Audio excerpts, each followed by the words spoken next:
netes banyune moto aku nangis ketiban ondo rondo tak kira prawan barang tak kawin anak sak kandang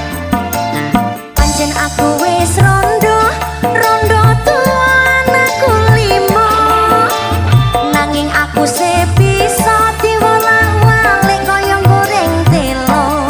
sapi mana larang regane mas anak limo bedo bapake ake orang-orang ora melo gawe melo omong